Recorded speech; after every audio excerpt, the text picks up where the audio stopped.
വയനാട് സംഭവിച്ചതിന് ശേഷം നമ്മളെല്ലാവരും തീരുമാനിച്ചതാണ് ഓണാഘോഷങ്ങൾ വളരെ പരിമിതമായി മാത്രമേ നമുക്ക് ഉണ്ടാവുള്ളൂ എന്നുള്ളതും. ഒരുപാട് ആഘോഷങ്ങൾ ക്യാൻസൽ ചെയ്യുകയൊക്കെ ചെയ്തു. പക്ഷേ നമ്മളെല്ലാവരുടെയും ജീവിതം മുന്നോട്ട് പോയേ പറ്റുള്ളൂ. നമ്മൾ എന്താ പറയുക, ഒരു ഇതുമൊക്കെയായി പൊരുത്തപ്പെട്ട് മുന്നോട്ട് പോകണം.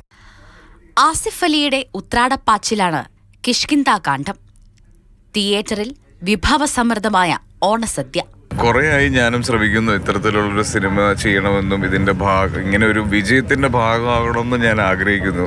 പക്ഷേ ഈ പ്രാവശ്യം അതെ അടിച്ചു ബുൾസൈ തന്നെ പറയാവുന്ന രീതിയിലാണ്. വനമേഖലയോട് ചേർന്ന ആ വീടും പരിസരവും സിനിമ കണ്ടിറങ്ങിയാലും മനസ്സിൽ നിന്നുമായില്ല. ഹിറ്റുകളുടെ സംവിധായകൻ സത്യൻ അന്തിക്കാടിന്റെ അംഗീകാരം. എന്നെ ശരിക്കും പറഞ്ഞാൽ അവർ അതിശയിപ്പിച്ചു എന്ന് പറയും. കാരണം ഒരു നല്ല സിനിമയുടെ വീണ്ടും ഒരു സംസ്കാരം മലയാള സിനിമയ്ക്ക് വന്ന ഒരു രീതി എനിക്ക് തോന്നി. എന്നെ അത്ഭുതപ്പെടുത്തിയത് ആസിഫ് അലി തന്നെയാണ്. ആസിഫ് അലി മലയാളത്തിലെ പ്രതിഭാധനരായ നല്ല നടന്മാരുടെ മുൻനിരയിലേക്ക് എത്തിയ ചിത്രമാണ് കിഷ്കിന്ധാകാന്ഡം. ഈ ഓണം യുവതാരങ്ങൾ അങ്ങെടുത്തു.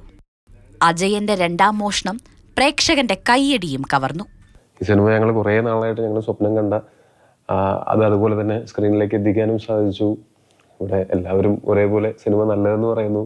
തിയേറ്റർ പാക്ഡ് ആയിട്ട് അങ്ങനെ കാണുകയും അതിന്റെ ഇടയിലേക്ക് ഇറങ്ങി ചെല്ലാൻ പറ്റുകയും ചെയ്യാന്ന് പറയുന്നത് ഭയങ്കര സന്തോഷമുള്ള ഒരു കാര്യമാണ്.